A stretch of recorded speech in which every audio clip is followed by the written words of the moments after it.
On April 22, 2025, Jammu and Kashmir's Basaran Valley, a place often called Mini Switzerland, was turned into a nightmare. Located about 6 kilometers from Pahalgam in Anantnag district, the valley is known for its serene beauty. On that day, it was filled with laughter, joy, and tourists from across the country, families, honeymooners, and students celebrating success. But in the middle of that peace, horror struck. As per reports, around 5 to 6 heavily armed terrorists, some disguised in Indian Army and police uniforms, emerged from the Deodar forests. They carried advanced weapons like M4 carbines and AK-47s, and backpacks filled with grenades and ammunition. They moved silently, blending with the terrain, but their intentions were anything but silent. According to eyewitness accounts, one of the first victims was a man named Shubham, vacationing with his family. A terrorist reportedly asked his religion. When Shubham replied Hindu, he was shot. His wife's screams shattered the silence of the valley. Next, Indian Navy Lieutenant Vinay Narwal was targeted. He had been married for just 6 days. He was killed in front of his wife Himanshi after confirming his identity. She could only sit in stunned silence beside his body. Within minutes, the valley echoed with gunfire. Chaos unfolded. Children cried, families ran, but the terrain offered no escape. As per survivor testimonies, the attackers began separating people based on religion, allegedly asking some to recite religious verses. Those who couldn't, or who identified as Hindu or Christian, were shot. Britanadi Kari from Kolkata, visiting with his wife Sohini and their 3-year-old son, was also killed. His son reportedly cried, "Mama, sound fire," just before the attack. In another tragic moment, Sushil Nathaniel, a Christian, was asked to recite the Kalma. He admitted he didn't know it. He was executed on the spot. So was Manjunath. His wife Pallavi pleaded to be killed too. One of the attackers reportedly said, "No, go tell your prime minister." The attackers spared women, possibly to spread the message of fear. Around 26 lives were lost and over 20 injured. As per initial reports, the terrorists even recorded their actions using body cams. Among the stories of loss was one of courage. A horseman named Adil Hussain, seeing a tourist about to be shot, reportedly intervened. He tried to wrest the rifle from a terrorist but was killed. Adil chose humanity over fear, and his sacrifice is remembered. There were no security forces stationed at Basaran that day. The valley, accessible only on foot or horseback, had reportedly opened early for tourists without informing security agencies. This raised questions about administrative coordination. It was only by chance that CRPF commanding officer Rajesh Kumar, passing nearby, heard the survivors' cries. He alerted the nearest camp. A 25-member quick action team was sent immediately. The journey to the valley took 40 minutes due to the rough terrain. Once there, they confirmed no terrorists remained. Survivors were airlifted or taken on horseback to hospitals, but the trauma was far from over. One woman, mistaking soldiers for terrorists due to the uniforms, reportedly begged for her child's life. Such was the terror left behind. As per intelligence sources, an alert had been issued as early as April 4th, warning of potential attacks in Pahalgam. Yet, no forces were deployed in the valley. The lack of communication between civil authorities and security agencies proved costly. The group that claimed responsibility was the Resistance Front, TERF, allegedly a proxy of the Pakistan-based Lashkar-e-Taiba. After the attack, the terrorists fled into the forest. In the wake of the attack, the Indian government swung into action. Home Minister Amit Shah visited the region. Prime Minister Narendra Modi cut short a foreign trip and returned.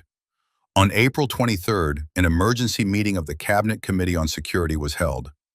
In a move signaling zero tolerance, India reportedly suspended the Indus Water Treaty, shut down the Attari border checkpost, revoked the SARC visa exemption scheme, and issued 48-hour departure notices to Pakistani citizens in India.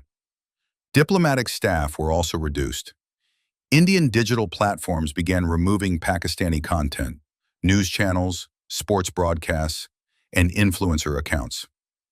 At a rally on April 29th, the Prime Minister stated, "The conspirators will receive punishment beyond imagination. Their end is near." The National Investigation Agency launched a massive probe. Posters of the suspected terrorists were released. Local collaborators and overground workers were detained. According to reports, Multiple terror hideouts were destroyed. In one encounter, Havildar Jantu Ali Sheikh of 6 Para SF laid down his life in the line of duty. A list of active terrorists in the region was released.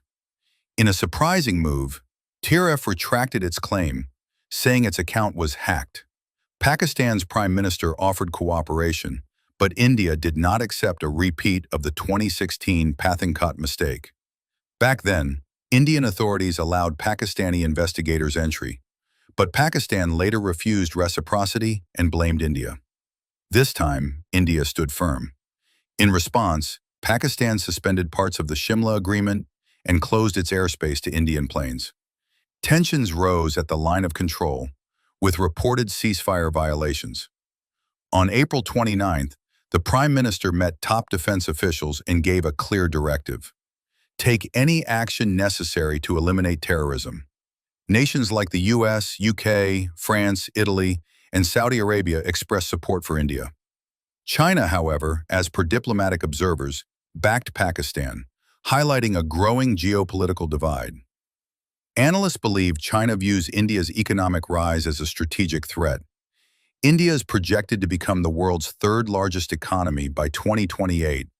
Any regional instability, especially in Kashmir, slows that momentum. The heart of terrorism in Jammu and Kashmir doesn't beat within our borders. It beats from across the line of control in Pakistan-occupied Kashmir. POK, as per defense experts, has long been a hub for cross-border militancy. Carved by steep valleys, dense forests, and rugged terrain, it's tailor-made for infiltration. Terrorists don't need to cross deserts. They vanish through tree lines, tunnels, and narrow mountain passes, often just a few kilometers from Indian Army posts. In this geography lie launch pads, temporary camps where militants gather, train, and prepare. These aren't hidden from the world.